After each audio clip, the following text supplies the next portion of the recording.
L'homme ne vivra pas de pain seulement, mais de toute parole qui sort de la bouche de Dieu. Voici votre moment de méditation quotidienne.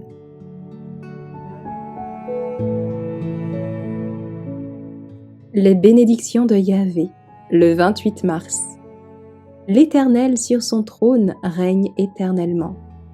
L'Éternel donne la force à son peuple. Psaume 29, versets 10 et 11. Nous devons assiéger continuellement le trône de la grâce.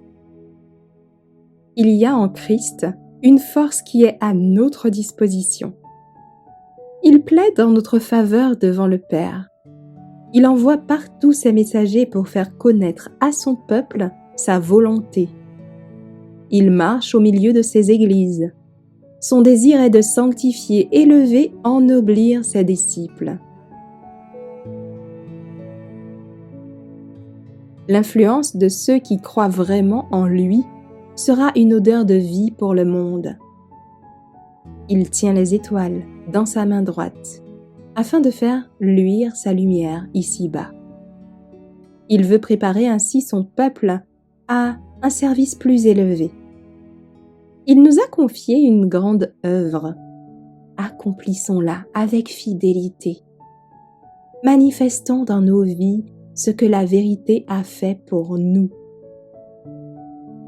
Voici celui qui marche au milieu des 7 chandeliers d'or. Apocalypse 2, verset 1. Ces paroles nous donnent une idée des relations du Christ avec les églises. Il marche au milieu d'elles. Il veille sur elles, avec un intérêt intense, afin de voir si elles sont dans les conditions voulues pour faire avancer son règne. Le Christ est présent à chaque rassemblement de l'Église. Il connaît tous ceux qui y participent. Il sait qui il peut oindre de l'huile sainte pour en faire part à d'autres. Ceux qui fidèlement travaillent à l'avancement du règne de Dieu représentent par leurs paroles et par leurs actes le caractère divin et accomplissent ce que le Seigneur attend d'eux. Ils sont très précieux à ses yeux. Le Christ les considère avec plaisir comme un jardinier se délecte à contempler un jardin bien cultivé et les fleurs embaumées qu'il a plantées. Aucun chandelier, aucune église ne peuvent briller par eux-mêmes. C'est du Christ qu'émane la lumière.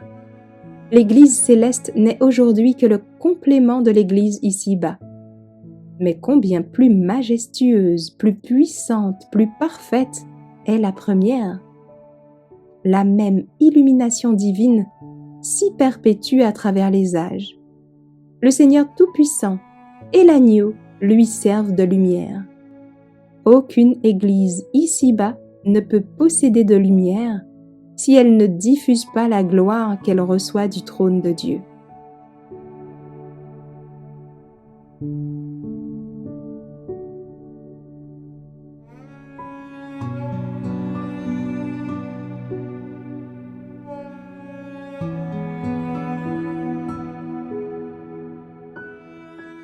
Merci d'avoir écouté cette présentation.